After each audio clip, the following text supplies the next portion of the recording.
পাবেন, কারণ এটা এমন একটা সিস্টেম আমরা করতে চাচ্ছি এই শহরটাকে একটা গ্রিন সিটি, যেখানে প্লাস্টিক পলিথিন যেগুলি ফেলে দিতেন এগুলো এখন সম্পদ। এগুলি দিয়ে আপনি এখন নিত্য প্রয়োজনীয় চাল, ডাল, তেল, পেঁয়াজ, রসুন, আপনার চিকিৎসায় যে আমরা এখন দেখলাম বিনামূল্যে রুগী, ওটা মাত্র 1 টাকা দিয়ে বিনামূল্যে 1 কেজি প্লাস্টিক দিয়ে আপনি রুগী দেখছেন, ওষুধও পাচ্ছেন। কাজে এগুলি কখনো ফেলবেন না। এভাবে আমাদেরকে একটা গ্রিন সিটি করতে হবে সবাইকে নিয়ে।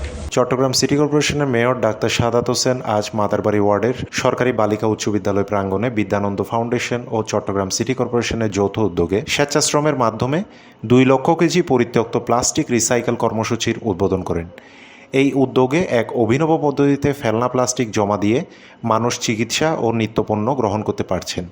উদ্বোধনী দিনে প্রায় 1000 পরিবার প্লাস্টিকের বিনিময়ে নিত্যপণ্য সংগ্রহ করেন, আর 500 মানুষ প্লাস্টিক জমা দিয়ে চিকিৎসা সেবা নেন উপস্থিত চিকিৎসকদের কাছ থেকে। এই প্রকল্পের আওতায় প্রথম ধাপে উদ্বোধন করা হয়েছে একটি নতুন ধারণা, প্লাস্টিক রিটার্ন শপ। এখানে শুধু বোতল নয়, পলিথিন সহ সব ধরনের প্লাস্টিক গ্রহণ করা হবে। সংগৃহীত প্লাস্টিকের একটি অংশ দিয়ে পতেঙ্গা সমুদ্র সৈকতে নির্মাণ করা হবে সচেতনতামূলক ভাস্কর্য, যা প্রায় 10 লক্ষ পর্যটককে পরিবেশ সচেতনতা বার্তা পৌঁছে দিবে। অনুষ্ঠানে সিটি কর্পোরেশনের কর্মকর্তা, বিদ্যানন্দ ফাউন্ডেশনের সদস্য ও স্থানীয় গণ্যমান্য ব্যক্তিবর্গ উপস্থিত ছিলেন।